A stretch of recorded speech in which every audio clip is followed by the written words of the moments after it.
The fifth Gauss-Markov assumption is a piece of cake, and most of you have heard this from me many times, but what I want to tell you is that variance is king in statistics. So what happens if we have predictors that are not variables? In other words, they're constants. Well, it's very simple. I'm going to run this. I'm going to run a correlation between a random normal variable and a constant. So I've repeated 1 100 times. What do we get? We get an error, and it says the standard deviation is 0, right? So all we have to do is do a summary of this. I'm going to create a data frame.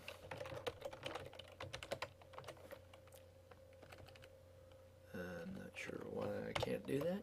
Obviously, I can't cut and paste. Okay. And let's do a summary of that, and you can see here my R norm gives me a mean of something, and I have dispersion, and look at this one. There's no variance. And when there's no variance, by definition, the correlation is 0.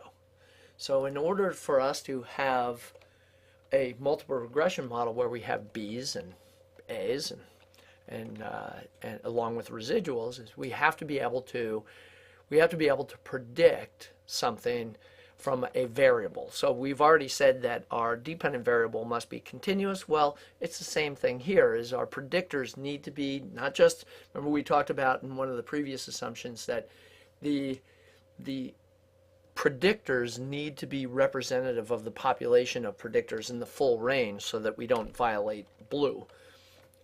In this case, we need to make sure that, yes, indeed, they are variables. So they're variable enough that we can generate the variance in order to have covariance with our dependent variable, and that variance needs to be matched according to the population variance, hypothetically, according to the population variance, so that we can reproduce these parameter estimates in novel samples in future studies so that we get the best linear unbiased estimates.